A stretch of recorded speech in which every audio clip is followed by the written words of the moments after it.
أعوذ بالله السميع العليم من الشيطان الرجيم بسم الله الرحمن الرحيم السلام عليكم ورحمة الله وبركاته الحمد لله صلاة وسلاما على سيدنا رسول الله وعلى آله وأصحابه ومواله قال رب اشرح لي صدري ويسر لي أمري واحلل عقدة من لساني يفقهوا قولي اللهم زدنا علما وارزقنا فهما جيدا اللهم ذكرنا ما نسينا وعلمنا ما جهلنا اللهم انفعنا بما علمتنا وعلمنا ما ينفعنا اللهم افتح بيننا وبين قومنا بالحق وأنت خير الفاتحين آمين آمين يا رب العالمين. Tuan-tuan, puan-puan rahmati Allah Subhanahu wa taala, alhamdulillah. Buat sekian kalinya marilah kita memanjatkan kesyukuran kepada Allah Subhanahu wa taala kerana Allah Subhanahu wa taala masih memberikan keizinan, taufik dan hidayah kepada kita untuk kita dapat menunaikan amanah, tanggungjawab, tugas yang telah diberikan oleh Allah kepada kita semua. Tugas yang tidak sanggup dipikul oleh langit dan bumi dan seisinya, tetapi manusia kerana atas kejahilannya dan atas kelebihan dan kemampuan yang telah diberikan oleh Allah Subhanahu wa taala, maka kita dipilih oleh Allah Subhanahu wa taala untuk menggalas tugas sebagai khalifah Allah. Tujuan tidak lain dan tidak bukan selain daripada untuk memakmurkan bumi ini, memberikan faedah kepada semua makhluk yang berada di bumi ini adalah untuk kita menyembah Allah Subhanahu wa taala. Dan malam ini sekali lagi Allah memberikan keizinan kepada kita untuk kita melakukan dengan cara yang terbaik seperti yang dianjurkan oleh baginda Rasulullah sallallahu alaihi wasallam. Marilah kita berdoa agar kita akan terus diberikan kekuatan, kesempatan, keinginan, kerinduan untuk kita memakmurkan masjid-masjid Allah Subhanahu wa taala. Innama ya'muru masajidallahi man amana billahi wal yaumil akhir, kata Allah kan. Ayat yang selalu ditulis di mihrab, di atas mihrab ataupun di awal ataupun di muka mihrab. Innama, sesungguhnya, hanya sahajalah, ya'muru masajidallah, orang yang memakmurkan masjid-masjid Allah, termasuk surau, termasuk musola, man amana billahi wal yaumil akhir, adalah orang-orang yang beriman dengan Allah dan beriman dengan hari akhirat, beriman dengan rukun iman yang 6 itu. Mudah-mudahan Allah terus menerus memberikan keizinan, keupayaan kepada kita dan kelebihan kepada kita untuk kita tergolong dalam kalangan mereka yang rindu untuk berada di rumah-rumah Allah Subhanahu wa taala, insya-Allah. Kita masih lagi membincangkan hadis yang ke-9 dalam matan Al-Arba'in An-Nawawiyah. Cumanya alhamdulillah kita sudah sampai ke dilalah ataupun petunjuk ataupun faedah yang kita boleh ambil daripada hadis ini. Hadisnya yang elok kalau kita rujuk balik kan, dah lama dah tak berkuliah untuk matan Al-Arba'in ini, kita lupa kan. Hadisnya ialah hadis tentang ataupun hadis yang diriwayatkan oleh Abi Hurairah radhiyallahu anhu, Abdul Rahman bin Sakhar, ataupun dikenali sebagai Abu Hurairah, yang telah berkata, sami'tu Rasulullah sallallahu alaihi wasallam yaqul ma nahaitukum anhu fajtanibuh wa ma amartukum bihi fa'tu minhu mastata'tum fa innama ahlaka alladhina min qablikum kasratu masailihim wa ikhtilafihim ala anbiya'ihim. Riwayat Bukhari dan Muslim. Bahawa Abu Hurairah radhiyallahu anhu telah berkata bahawa beliau telah mendengar Rasulullah sallallahu alaihi wasallam bersabda, Apa yang aku tinggalkan kamu daripadanya, maka hendaklah kamu menjauhinya.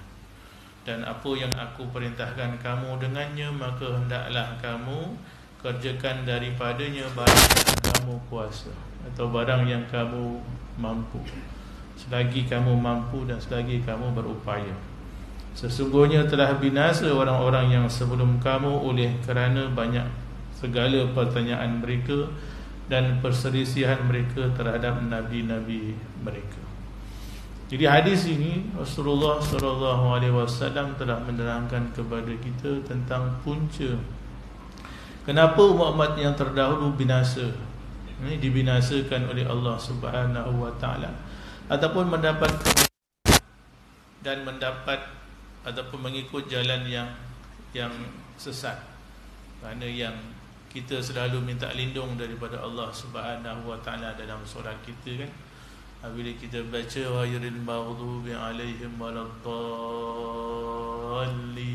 itu orang-orang yang mendapat kemurkaan dan orang-orang yang diisytiharkan oleh Allah Subhanahu wa taala. Salah satu sebabnya adalah kerana mereka terlalu suka berbalah-balah dengan nabi-nabi mereka, berselisih pendapat dengan nabi-nabi mereka terhadap apa yang diperintahkan dan apa yang dilarang. Mencari-cari kalau ada lubang di mana-mana. Itu bahasa kita lah kan.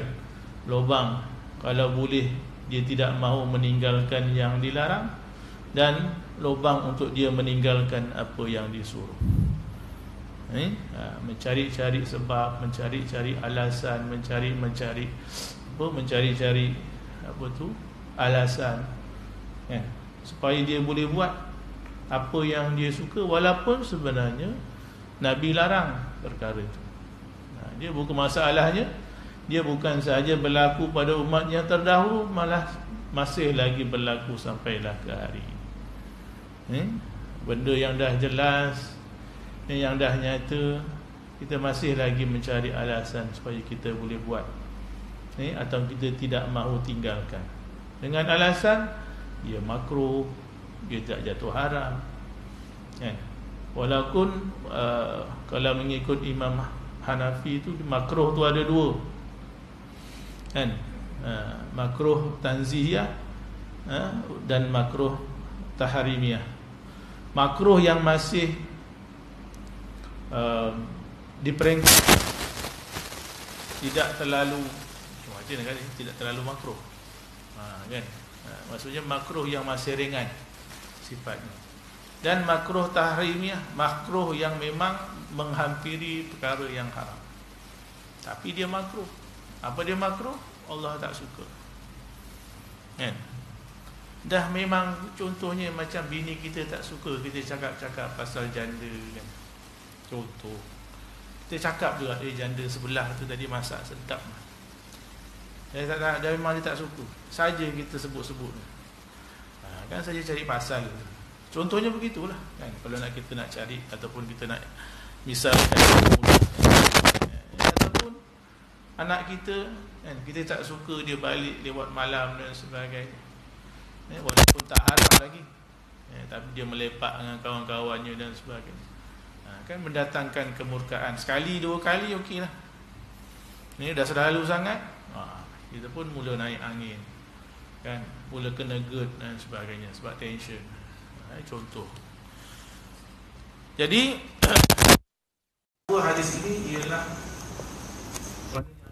oleh Dr. Mustafa Abdul Rahman. Juga hadis tersebut menunjukkan kepada larangan membanyakkan pertanyaan atau menimbulkan masalah-masalah yang sukar difahami, yang kadang-kadang menyulitkan dan menyempitkan hukum agama. Ini yang kita sebut tadi, lubang-lubang kan? Mencari lubang-lubang, menimbulkan pertanyaan-pertanyaan, kalau gini, kalau gitu, kalau macam ini, kalau sikit aja kan? Itu semualah tu. Nabi pun pernah melarang. Kalau tu adalah pintu-pintu syaitan. Perkataan kalau tu adalah pintu syaitan. Sebab apa? Sebab dia mencari-cari alasan. Kita mencari-cari sebab, mencari-cari helah. supaya macam saya kata tadi, kita sama ada untuk meninggalkan suatu kewajipan ataupun tidak mahu meninggalkan apa yang dilarang. Para sahabat dan tabi'in tidak suka kepada hal tersebut. Sebab Nabi memang larang.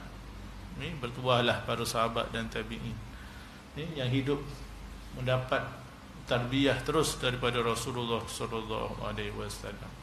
Terutama jika pertanyaan itu mengenai masalah yang belum terjadi dan mereka tidak pernah menjawab pertanyaan seperti itu. Benda belum jadi, jangan diandaikan. Kalau masa saya belajar tu, pertanyaan ataupun contoh yang tuan guru saya suka beri ialah tentang air mani. Air mani ni suci ke ataupun kotor? Suci ke ataupun najis? Suci kan? Okey. Betul suci. Boleh goreng kan? Masuk dalam bubur Asyura. Suci. Kan tak perlu basuh.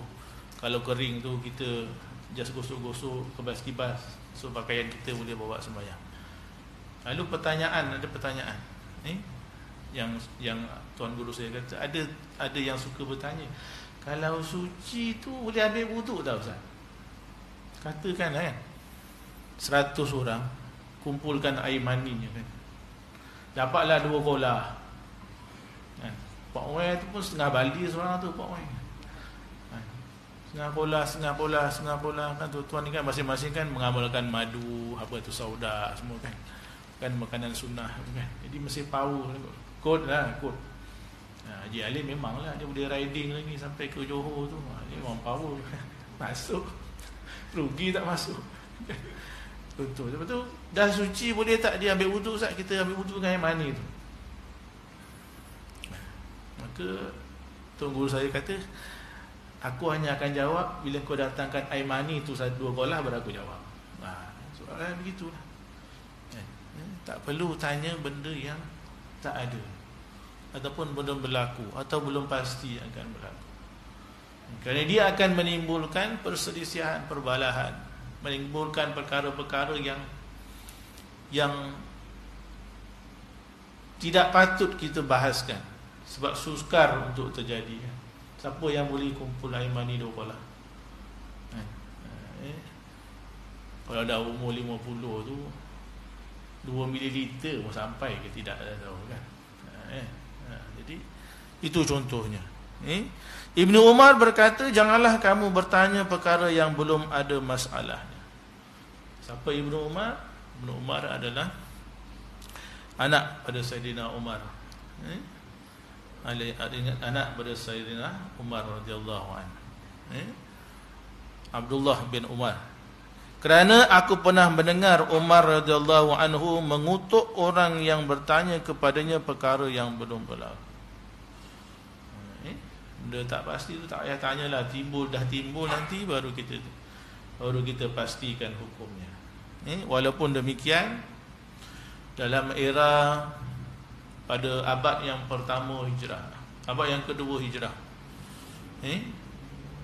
timbul juga sebenarnya fiqh ini ataupun cabang ilmu ini. Saya tak ingat namanya. Tapi ada satu ketika dalam perundangan Islam ni timbullah aliran ataupun cabaran ataupun perbahasan tentang perkara-perkara fiqh andaian ini. Tapi itu dibincangkan dengan teliti lah oleh para ulama, bukan kita yang berbincangkan, ulama yang bincangkan. Mungkin ada keperluan pada masa itu dan sebagainya, wallahu a'lam. Pada satu masa pernah ditanya orang kepada Zaid bin Sabit mengenai hukum suatu perkara. Lalu ia pun berkata, adakah sudah ada perkara itu? Dah berlaku ke perkara itu? Kata Zaid bin Sabit. Jawab orang itu, belum lagi. Belum lagi, just andaian. Kalau begitu, kata Zaid, biarkanlah dahulu hingga betul-betul sudah berlaku. Nak mengelakkan daripada perbahasan yang tidak perlu. Kerana memang dilarang oleh baginda Rasulullah sallallahu alaihi wasallam.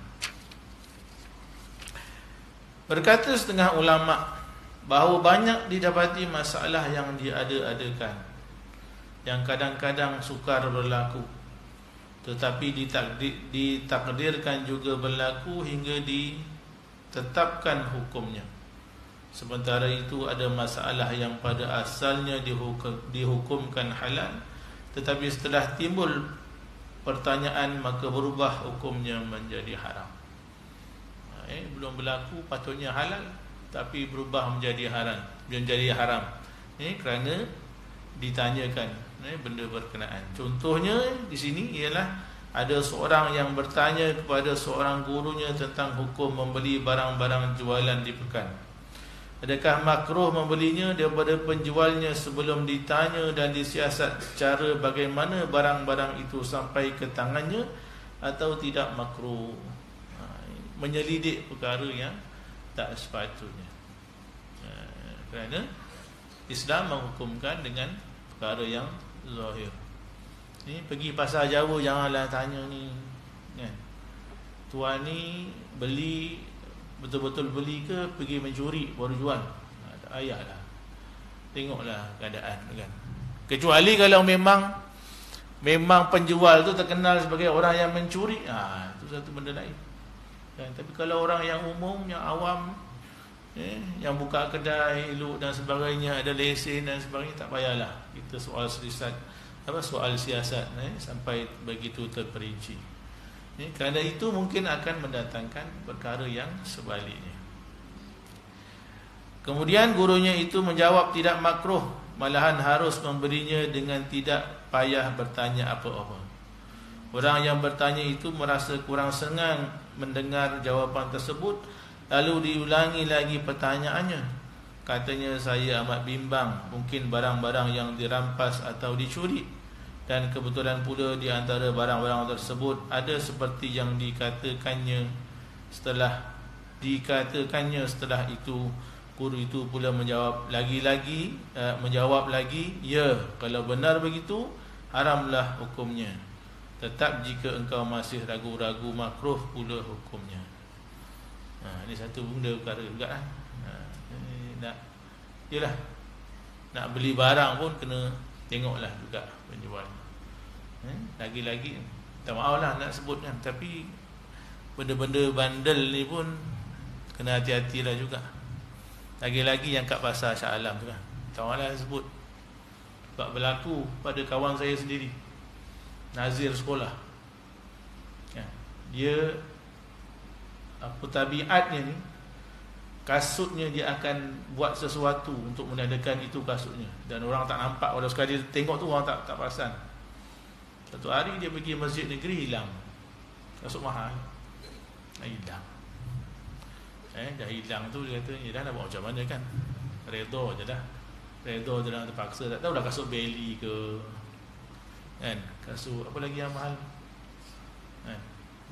Baru pergi JPO semalam tu, nampaklah kasut Belly, tengok je dah.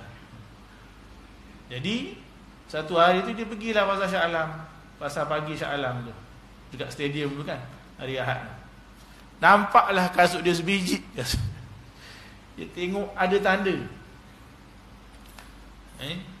penjual tu jual RM20. Lepas tu dia kata dekat penjual tu, ini kasut saya ni, kena curi ni. Dia tunjukkan bukti, tak apalah, RM5 je lah. Makpit takut, tak, wallahu a'lam.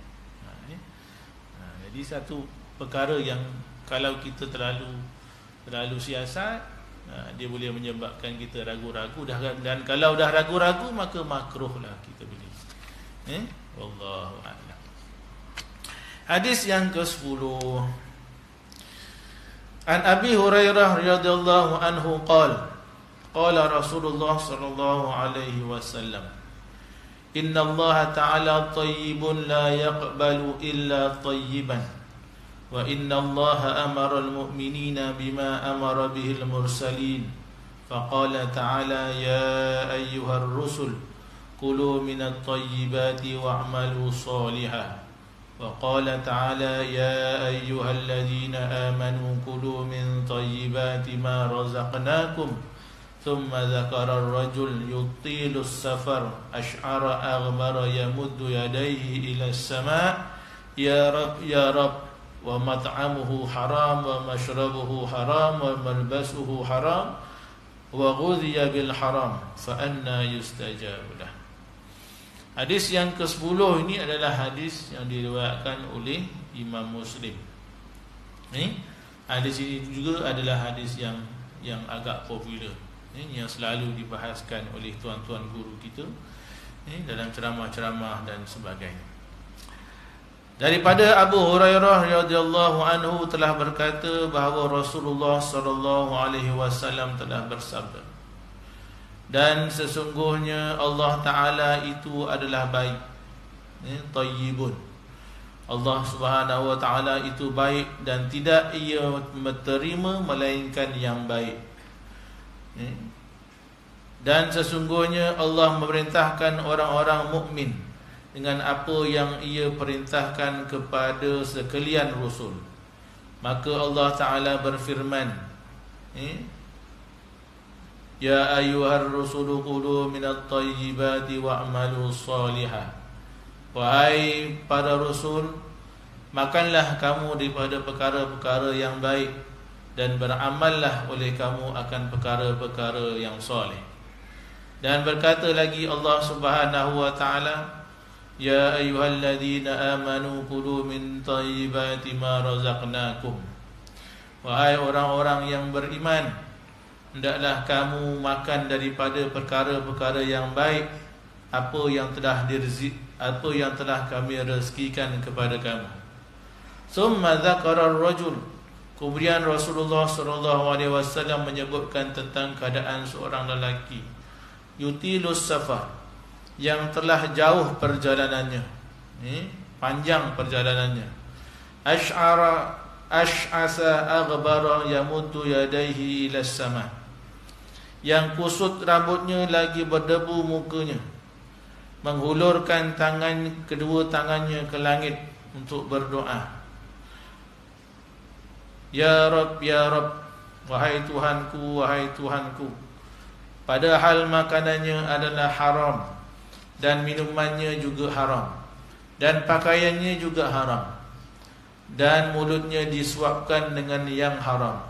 Maka bagaimanakah akan diperkenankan baginya doa yang telah dipohonnya? Nilaian hadis ini. Hadis tersebut diriwayatkan oleh Muslim daripada Abu Hurairah radhiyallahu anhu. Di antara nilai hukum yang disyariatkan ialah peri mustahaknya makanan yang halal bagi orang yang beriman dalam hubungannya dengan ibadah dan doanya. Kerana untuk penyempurnaannya tidak sahaja dikehendaki kepada kebaikan apa yang dikerjakan, tetapi memerlukan pula kepada halal makannya dan pakaiannya yang digunakannya pada setiap hari. Hadis ini menjelaskan tentang kenapa kita kena menjaga apa sahaja yang kita makan, apa sahaja yang kita pakai, apa sahaja yang kita miliki. Kerana manusia sama ada suka ataupun tidak, dia tidak akan terlepas daripada berdoa, kan? Setiap hari kita berdoa. Kita keluar rumah berdoa, kan? Kita nak pergi kerja, kita berdoa. Tengok cermin, kita berdoa. Kita nak membelikan makanan dan menyuapkan makanan kepada isteri dan anak-anak kita, kita berdoa, Rabbana taqabbal minna, Rabbana taqabbal minna. Kita mohon ampun kepada Allah Subhanahu wa taala, bertaubat, tahajud dan sebagainya. Tapi dalam hadis ini Rasulullah sallallahu alaihi wasallam menyebutkan tentang perihal keadaan orang yang bermusafir. Dan orang yang bermusafir itu siapa? Kita lah. Kita kan sedang bermusafir. Cuma tidaklah kita datang ke surau dengan rambut yang mengerbang, muka berdebu dan sebagainya. Masing-masing dah mandi pakai sabun Lux, sabun Dettol, pakai shower cream, kan? Tapi kita masih di dalam perjalanan menuju Allah Subhanahu wa taala. Jadi kita pun macam saya katakan tadi, kita sering berdoa pada Allah Subhanahu wa taala. Ya Allah, anak aku ni moga berjaya dalam peperiksaan. Mudah-mudahan isteriku beri keizinan aku nikah satu lagi. Doa tu. Amin. Amin kat surau okeylah, cuba amin kat rumah. Contoh tak ada kaitan. Nak mulakan perjalanan, doa mudah-mudahan sampai selamat. Lagi-lagi yang motor besar dan sebagainya kan. Doa. Sekarang ini viral pula pasal apa tu? Abang Syam. Abang Porsche. Abang Tesla. Apa kaitan dengan Tesla tahu? Kenapa tak abang X90? Tesla. Pasal beli basikal lah, apa dah semua tu. Saya pun mula tengok TikTok, apa benda ni. Rupanya apa? Tak tahu, ikutlah apa-apa kan. Tapi rupanya dia minta keizinan dengan bininya kan. Abang Tesla ke abang apa, tak apa. Jadi kita memang kerap berdoa, mengharapkan supaya ia dimakbulkan oleh Allah Subhanahu wa taala. Tapi Rasulullah SAW menempelak dalam hadis ini kan. Apa tempelakannya itu, macam mana Allah nak kabulkan? Kalau makanannya haram, minumannya haram, pakaiannya haram, dia makan perkara-perkara yang haram, fa anna yustajabulah, maka macam manalah Allah nak kabulkan doanya? Sesuai dengan sifat Allah Subhanahu wa taala, tayyibun. Innallaha tayyibun. Bahawa Allah Subhanahu wa taala itu maha baik, dan dia tidak menerima kecuali yang baik. Dan baik itu bukan hanya daripada segi cara kita berdoa, tetapi bagaimana kita menampilkan diri kita di hadapan Allah Subhanahu wa taala. Kalau nak kupas ni panjanglah kan. Niatnya macam mana, kelakuannya macam mana. Ada budak-budak tanya, Inna solata tanha 'anil fahsya'i wal munkar. Allah berfirman, sesungguhnya solat itu akan menahan kita daripada perbuatan yang keji dan mungkar. Tapi kenapa masih ada orang melakukan kemungkaran walaupun dia solat, walaupun dia berpuasa, walaupun dia menunaikan haji? Tak betul ke apa yang Allah sebut? Inna solata tanha 'anil fahsya'i wal munkar. Maka ulama mengupas dia kembali kepada cara kita mempersembahkan amalan-amalan berkenaan. Cara kita solat, cara kita berdoa. Bahkan Rasulullah SAW pun menganjurkan agar kita mempersiapkan diri kita sebelum lagi masuk waktu. Yang terbaik adalah kita menunggu waktu solat, bukan dah azan baru kita bergegas nak ke masjid, bersedia untuk solat dan sebagainya. Duduk dulu dekat tikar sembahyang, sampai dulu dekat masjid. Ini memang perkara yang sukar lah, perkara yang sukar. Bukan mengata ke tuan-tuan, tapi mengata ke diri saya juga. Peringatan. Sepatutnya kita menunggu waktu solat itu. Kita dah ready dah apa yang nak kita minta di dalam solat kita. Kita dah ingat balik dah maksud-maksud bacaan di dalam solat kita, apa yang nak kita persembahkan pada Allah Subhanahu wa taala. Solat dalam keadaan terbaik, wuduk dalam keadaan terbaik, yang dipenuhi dengan segala rukun dan sunat dan sebagainya. Barulah solat itu solat yang berkualiti. Zakat itu zakat yang berkualiti, yang betul-betul memenuhi apa yang telah diperintahkan oleh Allah Subhanahu wa taala. Perkara yang pertama, Allah itu baik dan tidak menerima melainkan yang baik. Pada hadis tersebut Rasulullah SAW ada menerangkan bahawa Allah itu bersifat baik. Ia tidak menerima melainkan yang baik. Arti yang baik ataupun thayyibun itu yang dimasukkan di sini ialah yang suci dan bersih dari segala keburukan pada amal dan harta benda. Allah tidak menerima sesuatu kecuali sesuatu itu adalah baik di sisi Allah Subhanahu wa taala. Bagaimana? Dari segi amal dan juga harta benda. Allah tidak menerima kecuali amalan kita, kecuali amalan kita adalah amalan yang terbaik untuk dipersembahkan kepada Allah Subhanahu wa taala.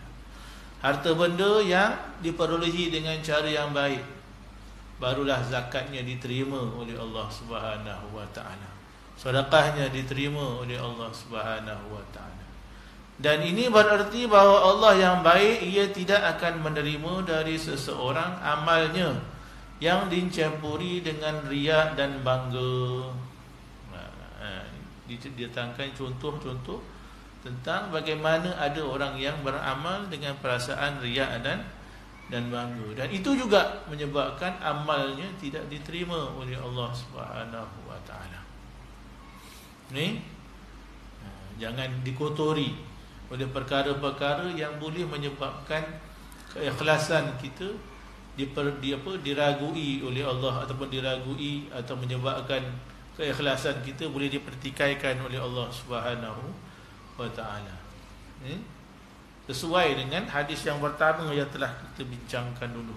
Hadis yang kedua, tentang ihsan. Anta abudallah ka'annaka tarah, fa illam takun tarahu fa innahu yaraka. Kenapa ihsan ditafsirkan sebagai yang berkenaan, bahawa seolah-olah kita menyembah Allah, seolah kita melihat Allah. Ataupun jika kita tidak melihat Allah, maka kita yakin dan penuh percaya bahawa Allah melihat kita. Contoh yang sering diberikan ialah macam mana kita mematuhi lampu lintas, kan? Lampu traffic light. Ada polis dengan tak ada polis, kan lain caranya, kan? Ada polis taat, tunggu. Dah hijau pun tak jalan lagi. Tunggu betul-betul kosong, baru tekan gear, baru lepas kelas, baru vroom, sopan santun. Kalau tak ada polis, kan mengata kat orang tuan-tuan, mengata kat saya sendirilah. Sebab kita keluar pukul 4.30, kan. Dan orang tak ada. Tapi tak apa, sebab saya dah bercakap dengan Perdana Menteri, Timbalan Perdana Menteri duduk sebelah saya masa sembahyang. Tok Seri, saya kalau 4.30 saya langgar lampu, pandai-pandai ustaz lah. Sebab hukum manusia, kalau tak ditangkap maka tak salah. Itu manusia. Manusia kena minta ditangkap baru bersalah. Sedangkan salah ke tak salah tu bukan atas saman tak saman, tangkap tak tangkap. Atas kita dengan Allah Subhanahu wa taala. Tak tanya ke macam mana ustaz boleh sembahyang sebelah Perdana Menteri? Tak tanya ke nak minta lubang tak? Bagi lubang. Satu hari tu tak macam mana dia siap tepuk-tepuk tampang dengan saya. Dia biar betul Datuk Seri ni. Sebab saya tak minta projek. Mana tadi? Juga sedekahnya dari hartanya yang haram. Kita bersedekah. Kita memberikan makan anak-anak yang fakir miskin, dan sebagainya. Tapi harta yang kita gunakan itu adalah daripada harta yang haram. So adakah nilainya di sisi Allah? Sudah tentu tidak. Kerana Allah itu baik dan hanya menerima daripada perkara-perkara yang baik sahaja. Dan yang tahu siapa? Yang tahu kita dan Allah Ta'ala sahaja. Kerana sifat yang kerana sifat yang mengutarkan. Rumi apa? Sifat yang mengotorkan. Jawi lama lagi. Kita orang moden. Sifat yang mengotorkan amal dan sedekah bukanlah dari sesuatu yang baik. Yang mengotorkan suatu amal adalah buruk, daripada perkara yang buruk. Yang baik dia tidak akan menyebabkan amal kita menjadi buruk. Kerana malahan dari yang buruk, dan Allah tidak menerima suatu yang buruk walaupun kelihatannya pada zahirnya baik. Semuanya dalam ilmu Allah Subhanahu wa taala. Dr. Mustafa Abdul Rahman menukilkan kat sini memberikan penjelasan tentang penyakit hati kan. Riak, bangga. Ini macam yang telah dikupas oleh Ustaz Gunawan kan, dalam Penawar Bagi Hati. Dah habis kan? Belum habis ya? Dah berapa tahun 7 tahun. Lebih 7 tahun. Saya baru muka surat yang kelima kat surau sekolah, dengan masjid dekat sekolah. Dah berapa tahun dah tu? 3 tahun kat Semamawi. Masuk tahun yang keempat tak habis juga. Okey lah tu, kira sama level lah dengan Ustaz Gunawan. Okey. Sampai situ dulu tuan-tuan. Cumanya apa yang perlu kita ambil iktibar ialah kita mengharapkan agar semua amal kita diterima oleh Allah Subhanahu wa taala. Tapi kita tidak nak menjaga amal kita, hati kita, tutur kata kita, tulisan-tulisan kita. Minta maaf lah, tulisan-tulisan kita dalam WhatsApp dan sebagainya kan. Kita tak jaga. Kadang-kadang suka juga bakar Bilal Basri ni kan. Kadang-kadang lah. Hari tu pun saya baru bakar tu kan. MU kalah kan. Bakarlah sikit. Pada harap ni tak ada koyak lah. Nak bergurau, bolehlah bergurau. Tapi janganlah lebih-lebih. Takut elok-elok tepuk tampar dengan Imam Basri jadi tepuk tak tampar, dia tepuk terajang lah pula. Apapun kena jaga lah.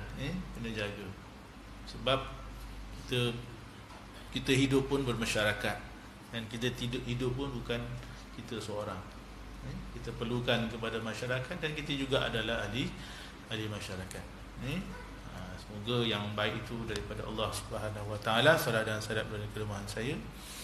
Mudah-mudahan apa yang kita bincangkan akan memberikan faedah dalam usaha kita mencari redha Allah Subhanahu wa taala, insya-Allah. Kita tutup dengan tasbih kafarah dan surah Nas. Bismillahirrahmanirrahim.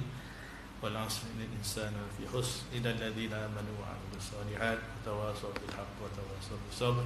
Subhanakallahumma wa bihamdika asyhadu an la ilaha illa anta astaghfiruka wa atubu ilaik. Wabillahi taufik. Assalamualaikum warahmatullahi wabarakatuh.